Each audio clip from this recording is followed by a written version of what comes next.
Jared Poland, FroKnowsPhoto.com, and I want to welcome you all to the very first Rapid Fire Spreecast. I'm joined, as always, here by Adam Lerner. Adam, how are you doing today? I'm doing well. Lovely winter day here in New York. And how is everybody doing today in the room? Why don't you just chat to us? What's going on? So while you guys are doing that, let's do some of the housekeeping and tell you that today's Spreecast is brought to you by Allen's Camera. That's allenscamera.com. That is where, well, that's where I get a lot of my gear, and I know Adam gets a lot of his gear there. Yep, they support us. They help keep this site going. They were there from day one, and really, if you guys need anything, Nikon, Canon, Sony, accessories, lenses, Sony, Tamron, Sigma, Tokina, just give Allen's a call. You can go to the website. It's U.S. only if you're in the U.S., so we get that out of the way there. But yeah, they've supported us all the way, and yeah, it's a good thing. So second thing second, Adam, you ready?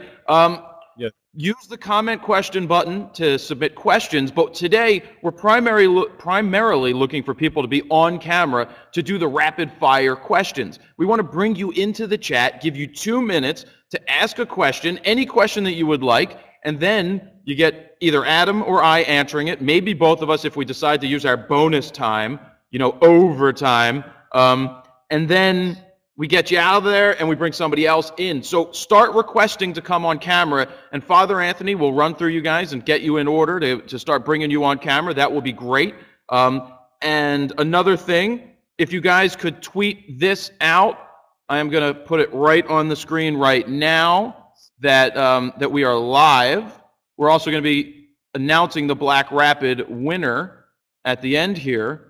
But could you just copy and tweet and say, I'm live with the Fro on Spreecast, there's the link, and then ask everybody to join us, because the more people, the better. And while we're at it, type into the room, where are you guys all from today? Where are you calling from? Or from.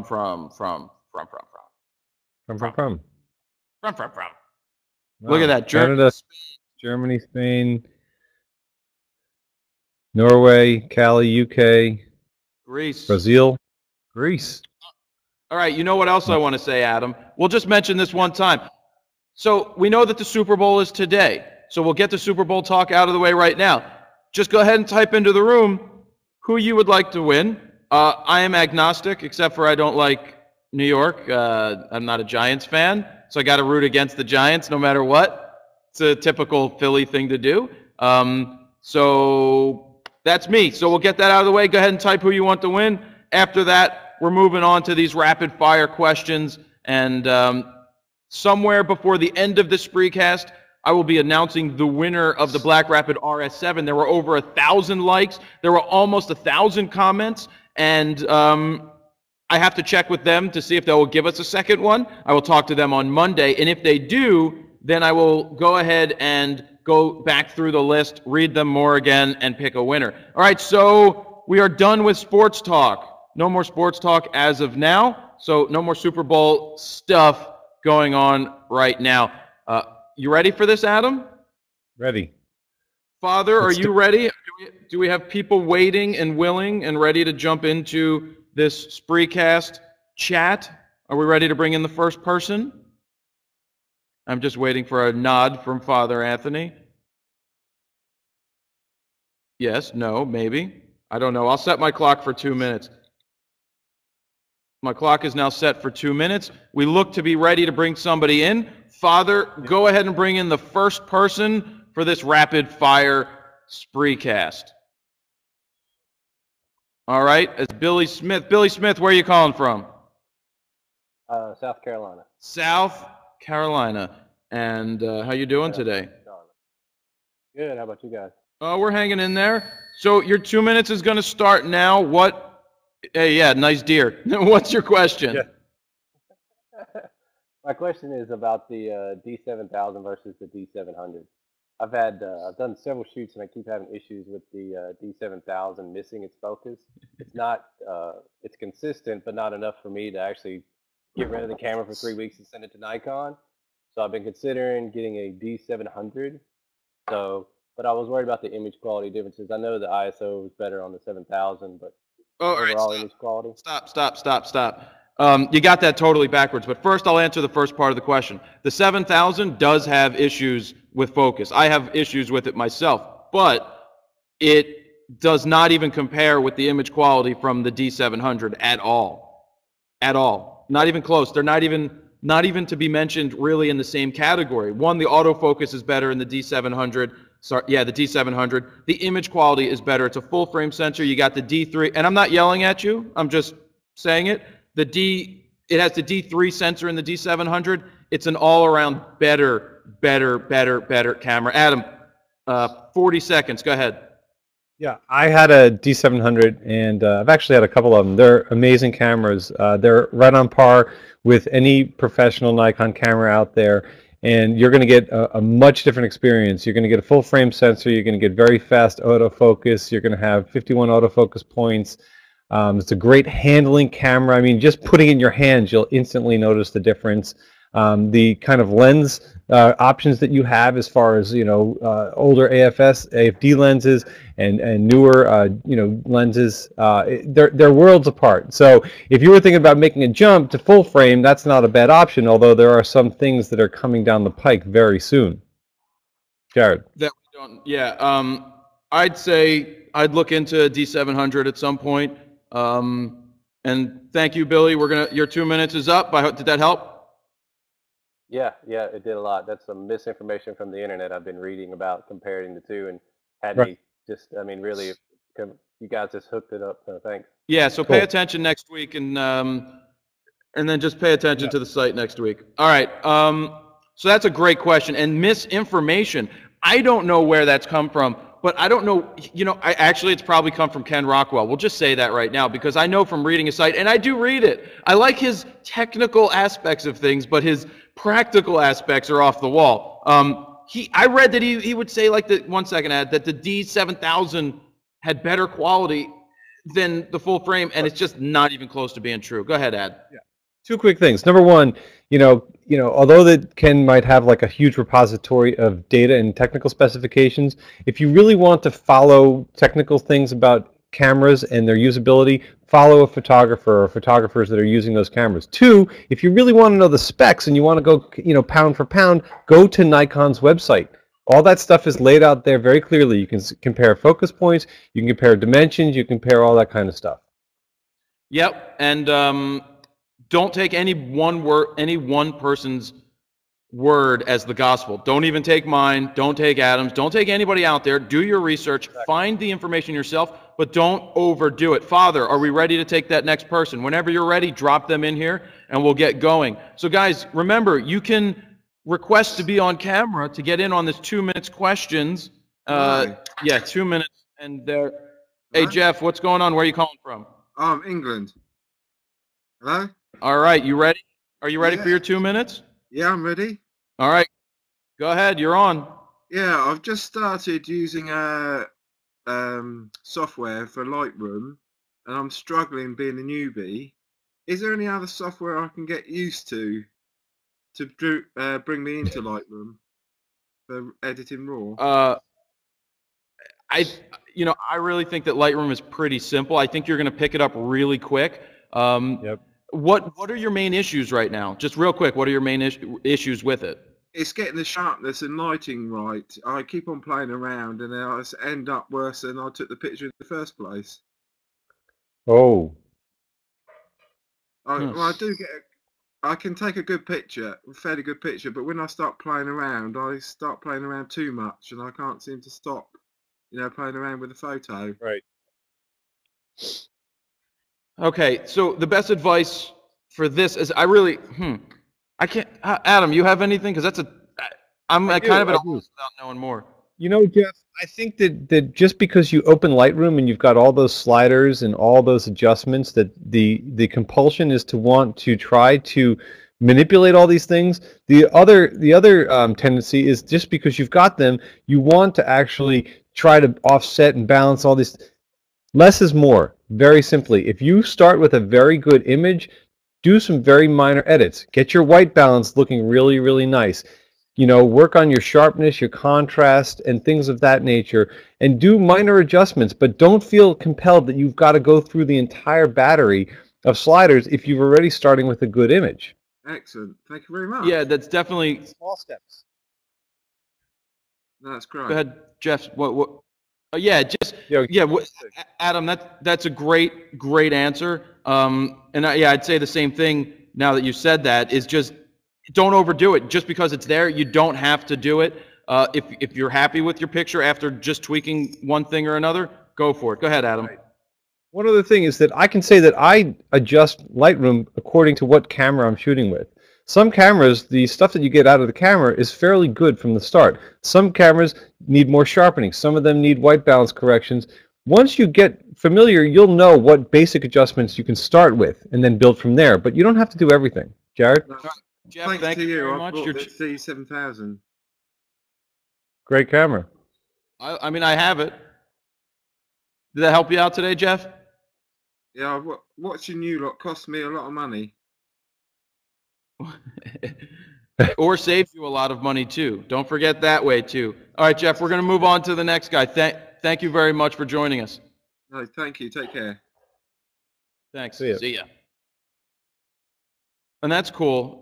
It's definitely true though, Adam. What you said is right on, and I'm glad you brought that up because that's just it makes sense. You know, it is like I feel it's one of the better top 3 softwares to use to edit, and I know there's other ones out there like your Phase One or what is it, Capture One and Aperture. Let me say one other thing is that I can say that my editing style from when I started using Lightroom to now has changed many times, and I think that it's good to get a baseline start. I think it's good to watch a lot of the stuff that we've got on, you know, the FroKnowsPhoto website. There's a lot of great tutorials out there for getting started. And don't feel that, you know, look, Lightroom is a non-destructive editing software. So what that means is that whatever adjustments you make on those images are not permanent. You can always go back and re-edit as your editing style improves if you want to try new things out. So you're not locked into any of those edits. Yep. And what we keep seeing is that every time Lightroom gets better, we are able to reprocess everything the way that it used to, again, with the new processes. So that is definitely something awesome. So, Father, when you're ready, go ahead and throw that next person in here to the gauntlet until they'll get their 2 minutes up on there. Here we got, all right, I'm going to try this. We've got Casper Fjorgner. Fjorgner. Flashinger. Say it one more time. Flashinger. Floringshinger. Where are you going? Another... I think he's in space. Sweden, but, are you calling is, space capsule? What? No, let him go, Ed. Where are you calling? Where are you calling from? Sweden. Sweden. All right. So I'm going to start the clock. What is your question? Go ahead. I don't know if I'm gonna buy the Canon 24-70 or 24-105. What are you shooting? That's my question. What are you shooting? 7D. And what type? Subject? Oh, everything. Well, so yeah, I'm going to New York this summer, so that's a big reason why I want a new lens. all right. So it's between the, did you say 24-105 and 24-70? Yes. Then, I mean, I'd go with the 24-70 any day of the week in my mind. Adam, give me a head shake, yes or no? it's the best lens. Yes, it's the best lens one of the best lenses that Canon makes, and you can use it on a 75D, whatever. It's the moneymaker, and on a 7D with a crop sensor, that lens will be amazing. It's 2.8. A lot's going to depend on what you're shooting too. It's not going to be the most uber-duber wide lens that is out there, but it's definitely, I mean, it's a lens that's in every professional's bag. They've got the 16-35. Their Hebrew Trinity is the 16-35 2.8 version 2, the 24-70, which they're hoping for a second generation that's a little more sharper, and then the 70-200, either the IS or IS2 or whatever they have at the time. Those are the lenses that every pro is going to have in their bag. But I think a 2.8 is going to take you further. Yes, it's more expensive, but it's going to hold its value longer, and you're probably going to be much more happy with that lens. Okay. Or Thanks. if you're staying, because we got like 10 seconds, if you're not going to go full frame anytime soon, they do make a 17 to 55, which is wider, and that's going to give you the equivalent of a 24 and a half. Well, no, that's the Nikon conversion. It's going to give you basically a 24 to 70 or 24 to 80 anyway with that 17 to 55. Cool? Okay. All right. Thank you for calling us from, you said Sweden, right? Yes. I got a question for you. I'm going to start my clock. I've given myself 2 minutes here. How are the ladies in Sweden? Nice. They're all blonde, beautiful. Are they all blue? Are they all beautiful? The most of them. 90% of the women. That's really good. All right, I'll only take 20 seconds of that, but thank you for calling us from over there. All right, have a good one. See ya. I just had to ask that. Somebody's asking a question in here. Use D3 versus new D4. Will the price drop on the D3? Well, I'll answer that too.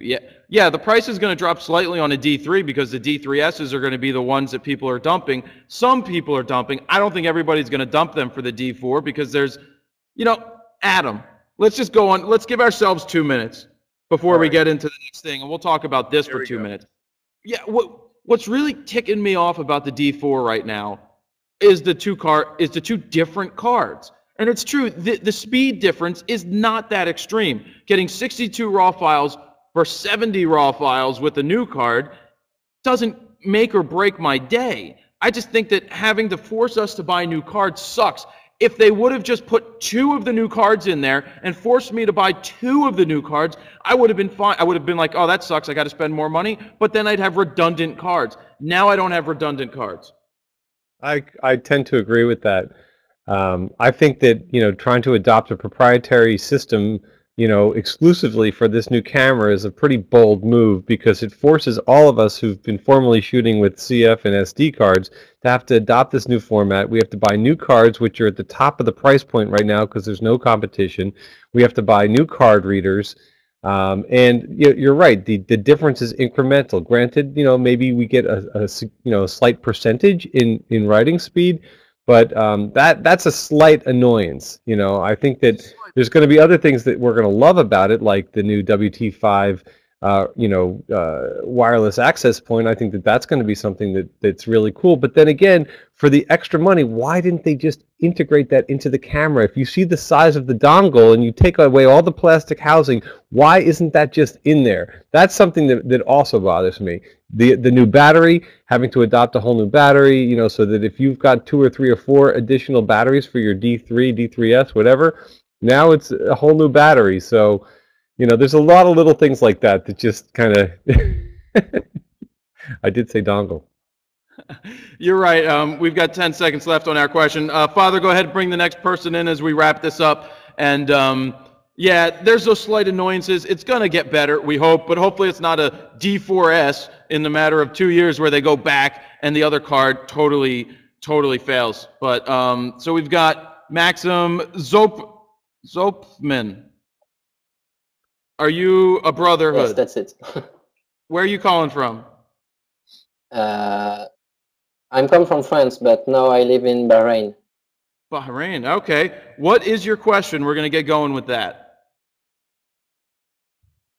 Okay, so I've got an old Nikon D50 with the basic lenses from Nikon, and I'd like to buy 1.8 lens, and I'm hesitating between the 35 and the 50 millimeter one. Oh, easy one. Jared's Adam got and it. we're going to agree on this. The 35-1.8, hands down, no brainer. You take that lens and you love it because it's going to give you everything you're going to look for. It's a great range. Well, not a range because it's a fixed lens, but a lot of people seem to like the 35 more than the 50. Better quality. Yep. Not going to say better quality glass, but it's just it's a good starting point, especially for like $199. And I know Alan's got it if you're in the U.S. Adam, go ahead, take the next minute. That lens is tack sharp, incredibly fast, beautiful bokeh. The 35 millimeter on your D50 is going to be approximately 50, which is a normal lens for that camera. So you're going to be able to make really, really beautiful portraits. You're pretty much going to have that lens on your camera all day long. I mean, even if you've got the 18 to 70, which was a terrific kit lens back in the day, you might find that that 35-1.8 is the lens that you're never going to want to take off that camera, and you'll be able to bring that into other, put that onto the cameras if you decide to replace the body down the road. So it's a great, great lens. Very lightweight. Yes, it's 5 years old, so. Yeah, but the D50 is still a very nice camera. Okay, thank you. Cool. All right, you are welcome. Yes, it's old, but it's still working very great. And, Yep. yeah. That's right. Cool. Awesome. Thank man. you for everything. You're welcome. Have a good one. We'll see you. Yeah, that's definitely, it's one of those things that we always talk about, what lens, and that's a great, great lens to go with in my mind. Yeah. Will the price of the D700 drop after the announcement of the D800? No. The new price will not drop of the D700. The used price will drop because it's going to flood the market if that is what's going to be announced. We don't know when. We don't know how. Just all the rumor sites are reporting what they're reporting, and we try not to speculate on what the rumors are until they actually come to fruition and we get to hold on to the bad boy and talk about it, because that's really all that matters, is when it's real. I'm not a big fan of the whole speculatory stuff in general. Right. But there's a speculatory question right there. When will the 5D Mark III be released? Everyone's asking about that. Who knows? When Canon decides to put out a new camera. Father Anthony, go ahead and throw the next guy in while we are waiting up on here. Any tips for credentials? Let me just say this. Kieran Liggins, I put out a whole video on tips for how to get credentials for shows. It's probably my fault that it's not as easy to find. That's something that needs to be done on the website so that we can easily find that stuff for the future. As we're waiting here for Eric to show up, I don't know why it's taking so long. Father, ready another person, because I don't know if Eric is showing up here for whatever reason. Try to get him back on. Throw somebody else in here while we get this going. All right, we've got Chris Frosson coming in. Maybe he'll show up. Yeah, I don't know why it's not coming through. I don't know. Somebody's asking 50-1.8 versus 50-1.4. They're about the same, 1.4 is a little faster. The 1.4 is definitely going to be better in my mind for anything, but it's just a lot more expensive. All right, Chris, Exactly. where are you calling from? Where are you calling from? Hey, Jared. I'm over in England. Oh. We lost that. Father, throw somebody else in there. His connection must have been wonky. Don't forget, I will be giving away or announcing the winner of that Black Rapid strap coming up before the end of this, and we've got some more time to go with this rapid fire critique thing. And before, Ryan has broken 2 1.8s for her Plastic Fantastic on her Canon. That's why she picked up the 1.4. It's pretty good. So how are we guys liking this? In the chat, let me know how you liking the rapid fire method here when we get people to actually come on screen where it actually works. Father, ready somebody else so we can get them in there. I don't know what's going on with Eric's camera here. All right, here's a question. We'll take it from the room. We'll give it 2 minutes. Have you ever had problems with your Black Rapid strap with weight?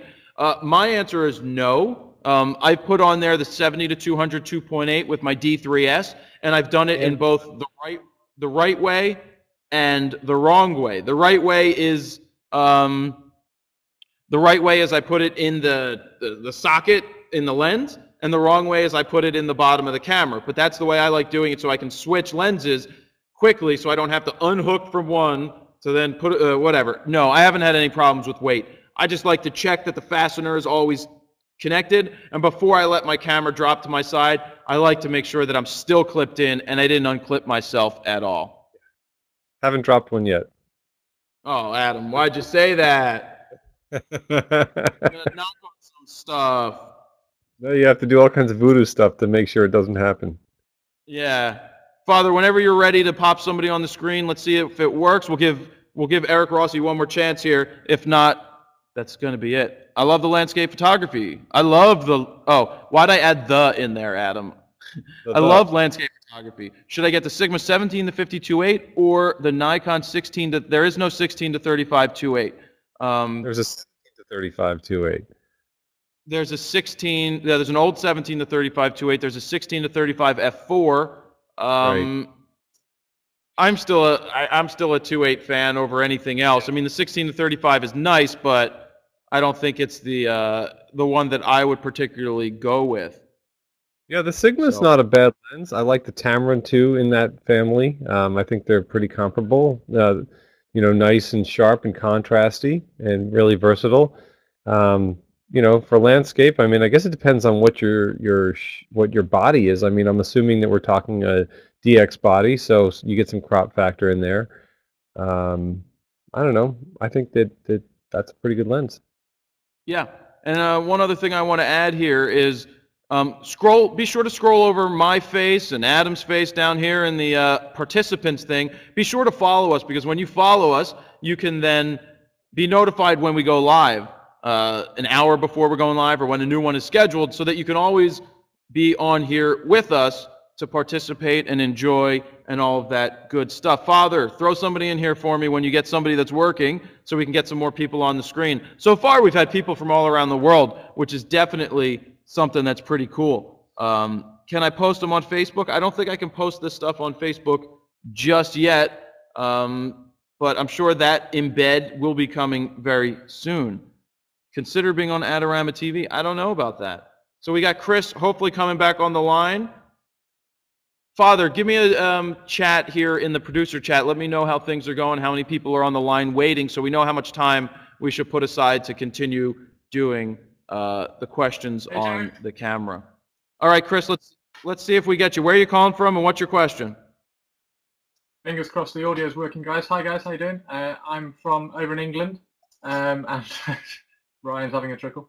And I just want to know, basically, your personal photos for when you're not on a photo shoot. What do you do with those? Do you put them into a book? Because obviously everybody's got hard drives and everything, but what's your process on personal photography and stuff?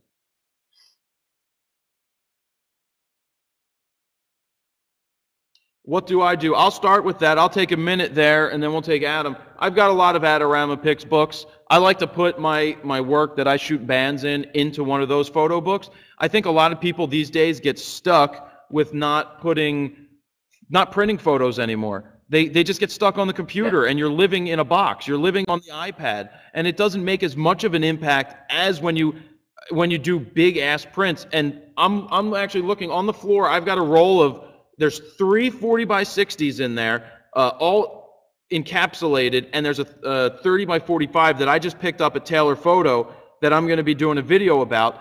But geez, when they rolled these prints out to me, and I sat there and I was like, now that's impressive. What I do with my personal work, I put them in photo books, or I make big ass prints from them to hang in my loft because I love big shots. Adam, you got a minute? Yeah, no, I mean, you kind of answered it. It's the same idea, you know. I mean, it's one it's one thing just to have them on your computer, but it's really nice to be able to have them in a tactile way, whether you give prints. It's also nice sometimes to make prints, you know. I mean, you know, you want to make cards for people, you know, use your photography. It's your craft, and you can do a multitude of things with it, and you can share it with people. You know, it doesn't always have to be about making money. It can also be about enjoyment and sharing with other people. And there's something about having an actual physical print or a book in your hand that really transforms the photography. You tend to look at it a little bit closer and appreciate it more than just kind of whizzing through it on a computer screen. So I'm going to agree with what Jared had to say for sure.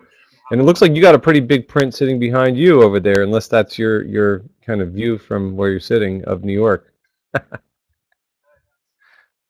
Wallpaper that's Brooklyn Bridge is just a wallpaper down the whole length of the wall. Very cool. Very nice. But thanks for spotting.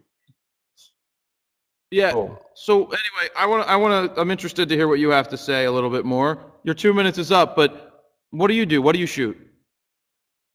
I'm trying to get into a little bit more sports photography. I do a lot of tennis photos. I'm a tennis coach, and so I've got quite an easy in there with quite a lot of tennis stuff. Trying to think outside the box a little bit with some of the sports ideas there, and also trying to get improve everything else. So portraits, I don't feel I'm particularly strong with portraits. Nadal or Federer? Top 5. Yes. Federer, you saw the photo. No, I didn't. What photo? It was in the top 5 critique a while ago. It's a picture of Roger Federer at the O2.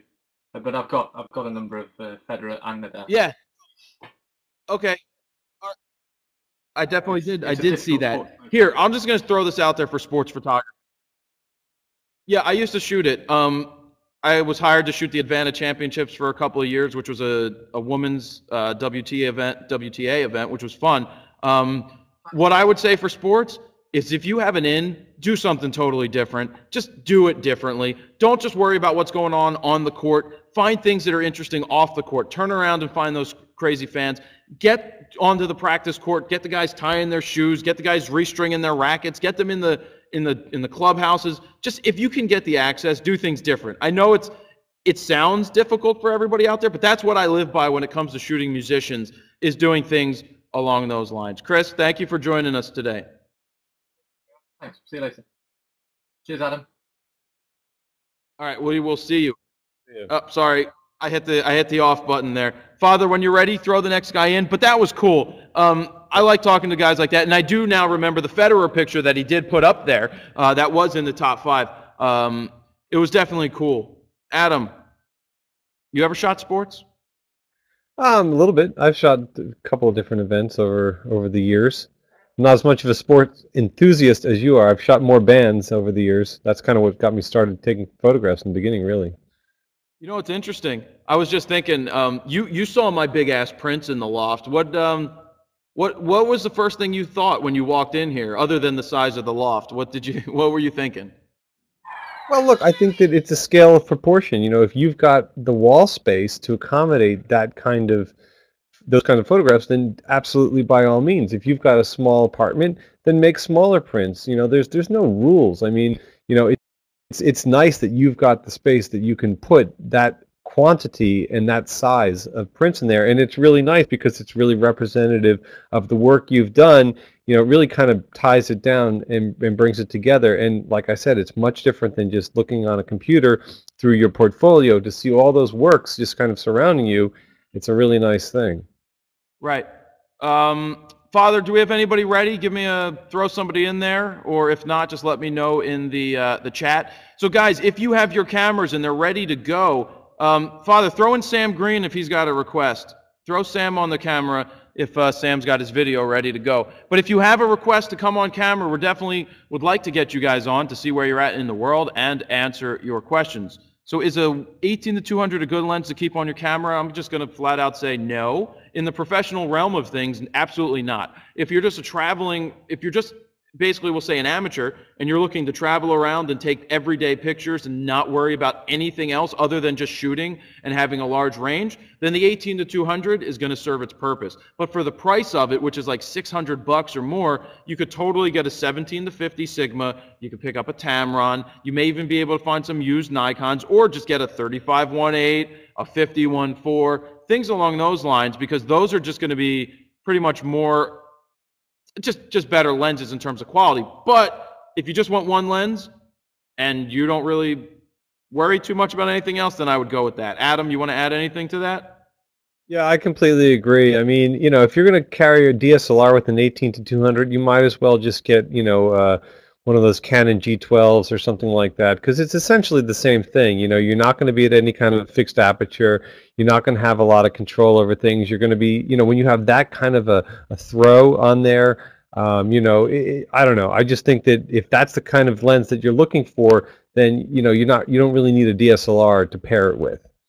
So I would spend the money on a 17-50 2.8 or a couple of really nice primes. Right. Well, even here, somebody says they got it for a bargain price. Even if you get it for a bargain price, I wouldn't worry about it. And yeah, it's not worth the bargain price because it's just a bargain price quality lens. We got Sam Green here from Pittsburgh, and I don't like your Penguins still. And everybody, this is Sam. He's I'm not going to tell you yet if he got accepted or didn't get accepted to Antonelli, but we've been helping him build his portfolio for school. And what's going on? I was just curious. You had talked in the past about using your iPad to show people photos. Yep. Is there an app you're using for that, or are you just using like the in software photo thing? Adam, what are you using? I use an app called Portfolio, and it's fantastic. It does a beautiful job. One of the really nice things about it is that you can get a free Dropbox account, which gives you 2 gigs of storage.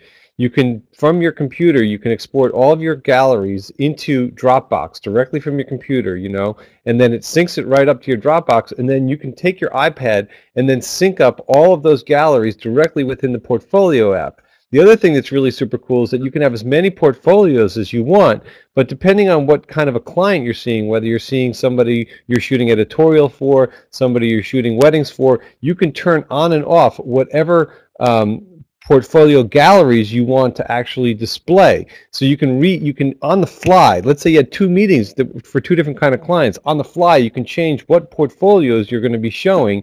And the cool thing is that you can completely password protect and lock out the back end. So that means when you hand your iPad to the client, they can't accidentally get into the back end of what you've set up in your images there. So I think, I don't know, I think I paid like 25 or 30 bucks or something from the iTunes store. I did a bunch of research out there, and I find it to be really, really, really easy to manage. And people love it because you can sit there in a meeting, you can be talking about your work, you might have a photo book, you might have some prints, and then you got somebody sitting there just, you know, leafing through.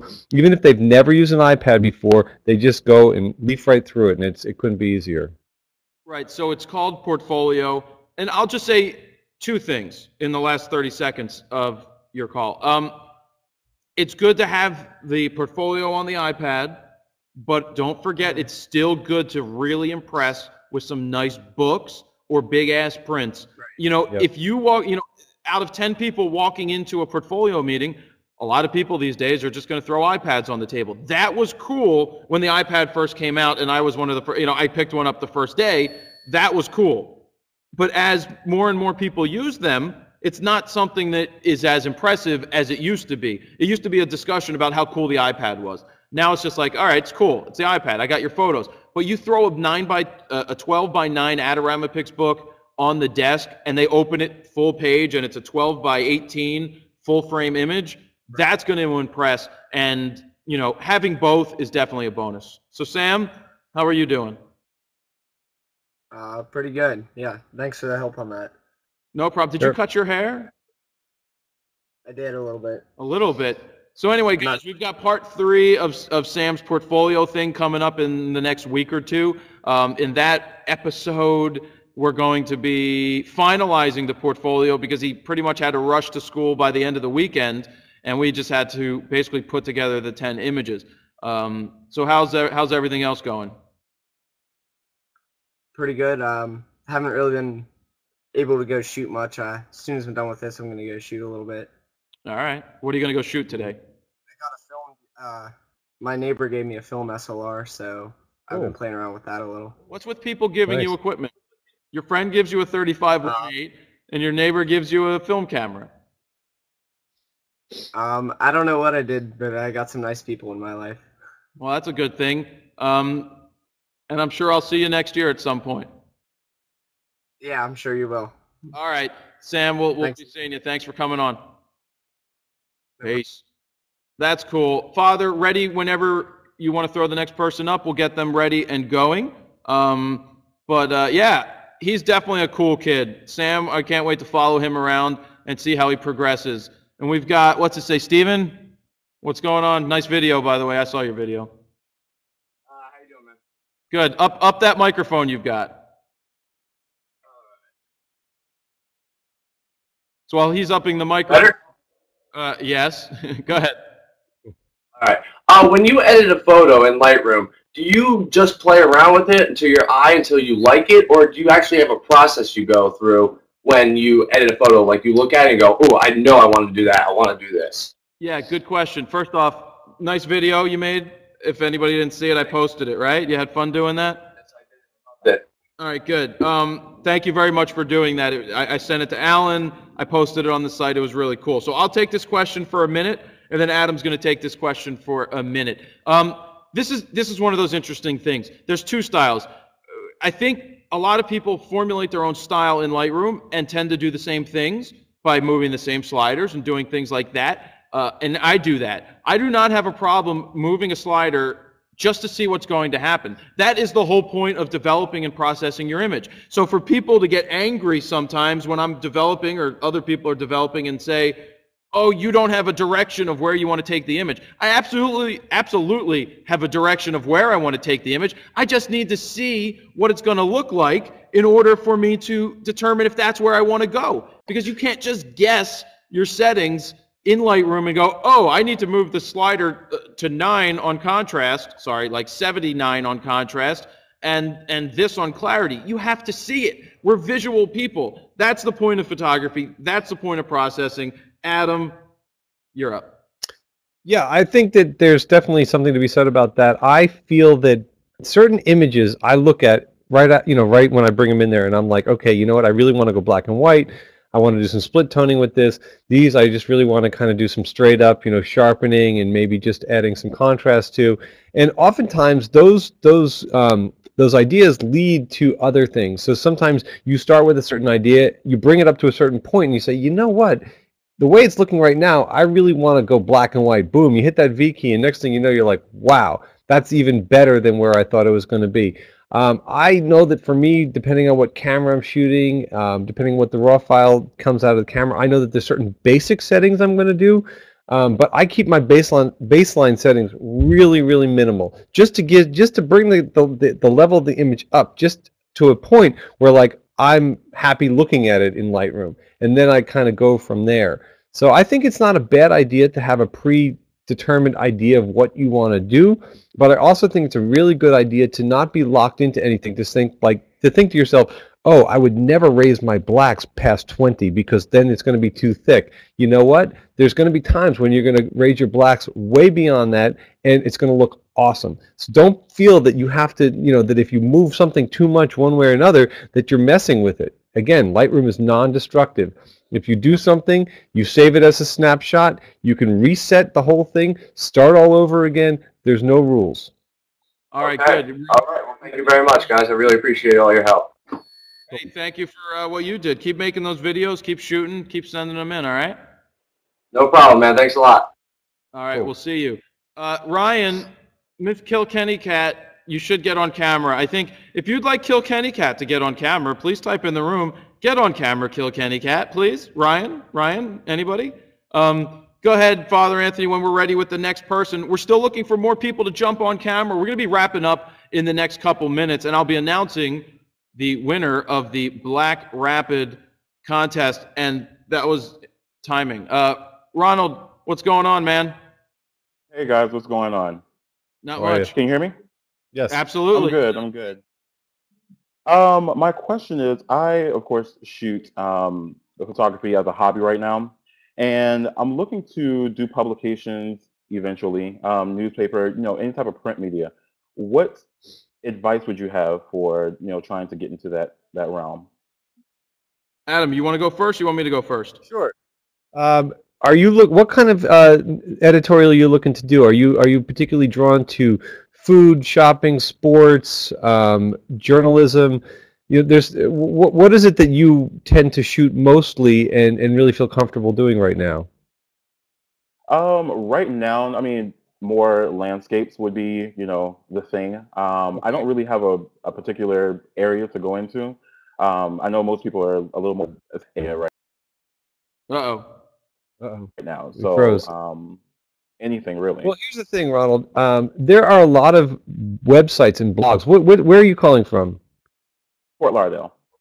Fort Lauderdale. Okay. So in Fort Lauderdale, there's probably some websites and blogs that are local to Fort Lauderdale that showcase different things. They might showcase restaurants. They might showcase real estate. They might showcase, a whole bunch of different kind of things where there's a daily feed of information where they send a writer out to review different things, and they always need photographs to accompany that. These assignments don't pay very much money, but it's great experience, and you can lock into these things very easily by putting yourself out there and say, hey, I'm Ronald, I'm a local photographer, I'd love to do some editorial. I really like what you're doing. Go to their blogs, go to those websites, just search around and just start putting yourself out there and offering up your services. And here's something else. I know this from Adam. Adam gets picked up by a lot of blogs in New York for the photos that he posts of just being around New York. So if you go on Flickr, there's a lot of groups in your area. I mean, Fort Lauderdale, you've got you have oceans and beaches and Everglades and animals and all of this stuff. Don't look for just the classic style of getting published in a magazine, because you know what? Blogs are huge these days. And though they may not pay a lot of money, if any money, it's still some good exposure, and you start getting put into situations where you're interacting with people that can make decisions. Or, I mean, that's the thing. When you get to interact with, the more people you can interact with, the more opportunities there are for paying gigs that are outside of what you may theoretically want to be doing. So, you know, the more you can shoot, the more you get your name out there, the more you put yourself into situations to be successful, you tend to end up being successful. And that's one thing that I've done now. I know my time is up, but I know that's one thing that I've done now and then, in terms of, you know, shooting engagement photos or shooting birthday parties or shooting, you know, little events. I'm not looking to, you know, bank on it, because again, it's a hobby for me right now. But at the end of the day, you know, I would like to definitely build that, the clientele, if you will. Well, Well, more people will know about you if your name is going to be posted along with the images that are out there, and those gigs that don't necessarily pay so much will be your marketing tools for getting more work, because your name will be out there, people will be more familiar with you, etc. And I like talking to you, so we're going to keep going into your bonus time. You know, I like you say that it's a hobby, but don't forget that even though it's a hobby, you still kind of want to make a little bit of money so that you can put it back into getting better gear and better lenses. And I'll just say this for everybody out there, and it's not like a motivational speech or anything, but when you start to change your mind and the way that you think about being successful, just thinking about it and stuff isn't going to turn you into somebody successful. But when you start to get in the mindset that, look, I need to go out, I need to put myself into a place to be successful, that's when you start to see things happening. And I noticed that with myself before I even started my website. I changed my mind, my mentality to somebody that was closed off from going to do things to actually opening up to do things. And then everything changes because you put yourself into situations to be successful. And the same thing happened at CES. I had no major plans to go to CES, like nothing other than I said, I'm going. I didn't know what I was going to do when I was there, but I met some people, had some meetings, hammered out some things, and it was very, very worthwhile. Cool. Just one last thing. I know that you do critiques every now and again. How can I get on one of those critiques with you all? You know, just look at some of my work and, you know, try to evaluate. You can email FroKnowsPhoto at gmail.com. And I'm on your mailing chat, list, so yeah, you can email that, or you could email me personally, possibly. Possibly. Just be careful with that one. But yeah, just throw a link in there. I can definitely take a look, and we can go from there and see what we do. But again, landscapes aren't my forte, so sometimes Elk City, Oklahoma. I don't know who's calling me from Oklahoma. I have images of individuals and things like that, you know, based off of a Facebook page that I created. So Simply Read Images by Ronald R. Johnson is, you know, out there. So if you have a moment, you know, just take a look at that. Awesome. All right. Hey, you have fun down there in the sun, all right? I sure will. Thank you, guys. Take care. Right, thank you. All right, so we got Eric Rossi waiting on the line. We're going to throw Eric in. We're going to wrap up after this. I think Kilkenny Cat maybe getting onto the camera. And I got major echo from you. Yeah, how it? Echo.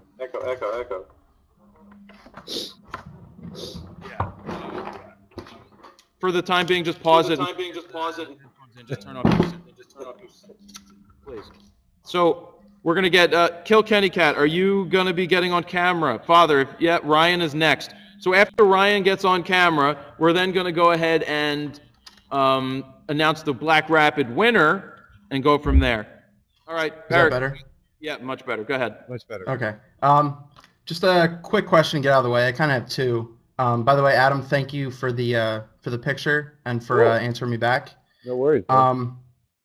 You kind of touched upon an email. I asked about the Nikon 50 1.8 G versus the 50 1.4D. I'm kind of looking to upgrade my gear a lot more. So I currently have the 50-1.8 G. I'm looking to see if maybe the D is worth it. They have D version? Yeah. The AFD version? I have the AFD version. I took that shot of yeah, you with that one.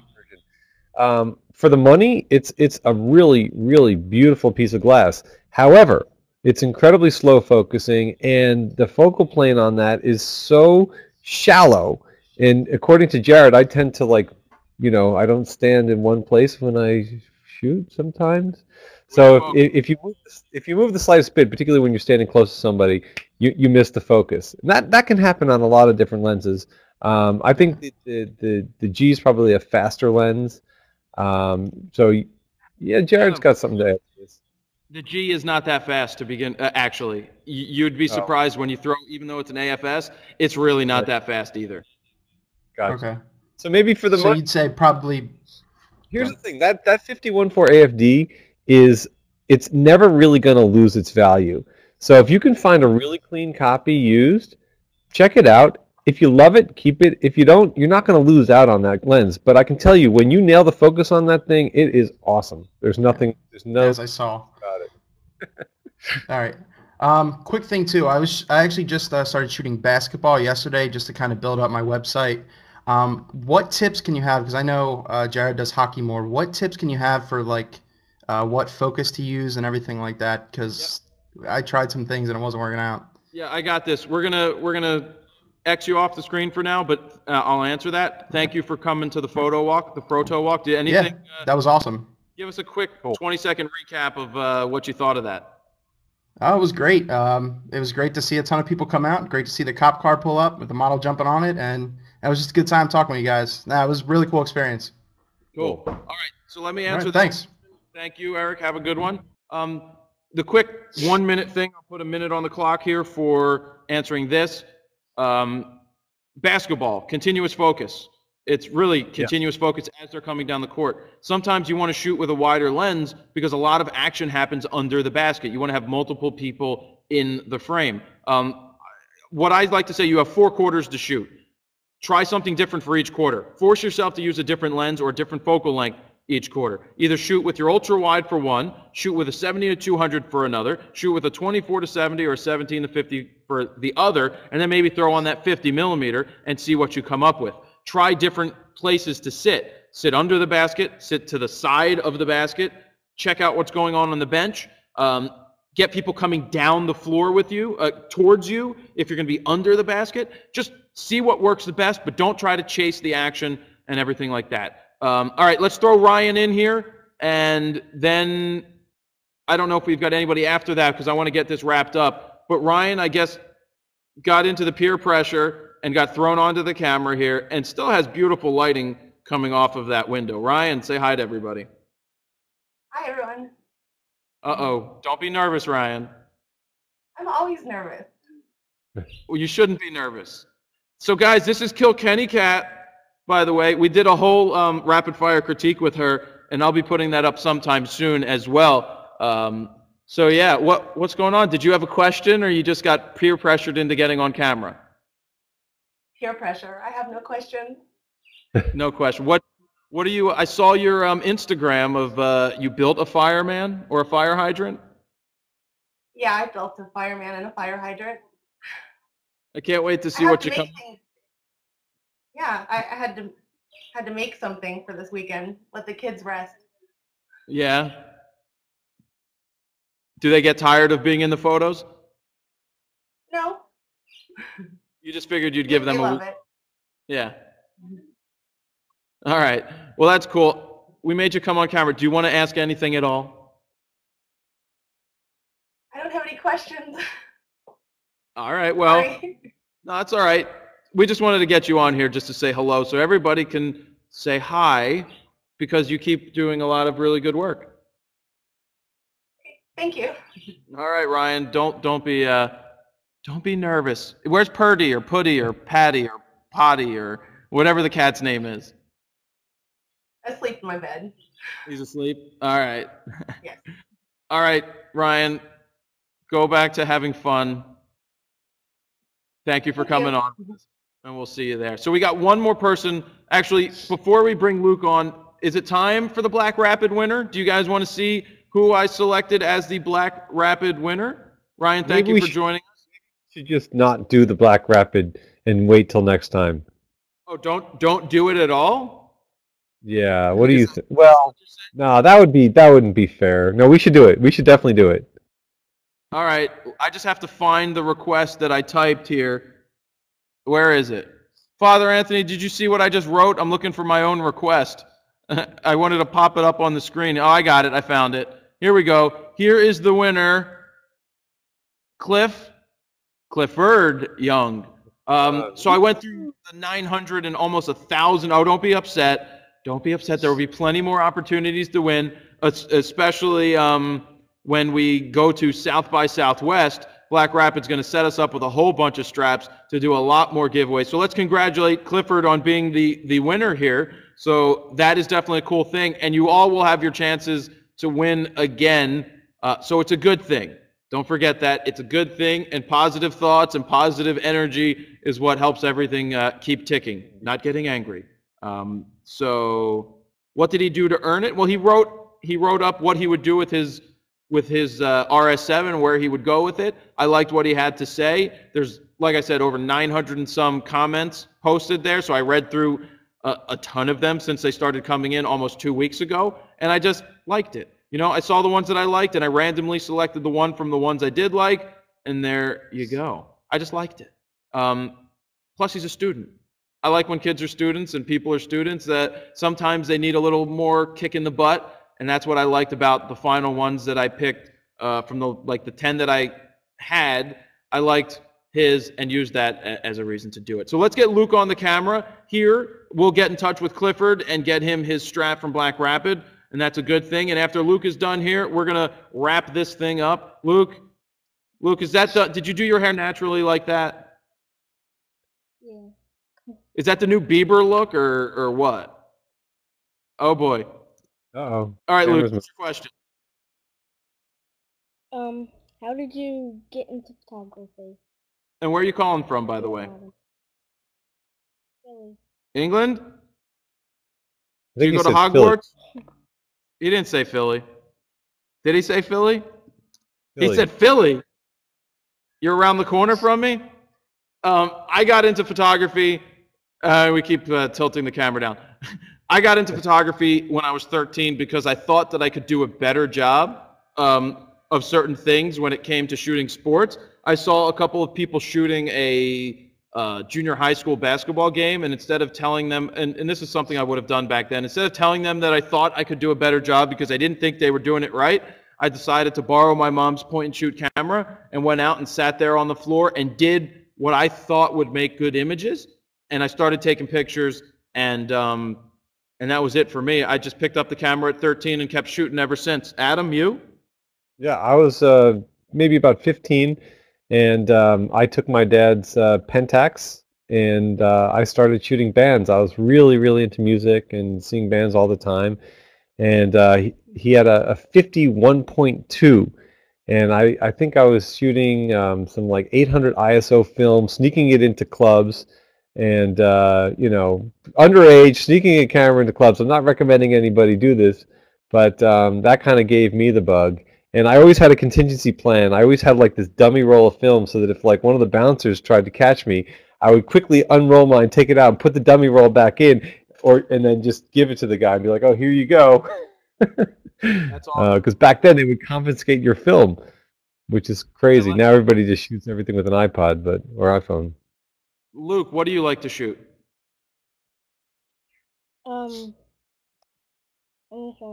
What do you shoot with? I'm getting, what? What camera do you have?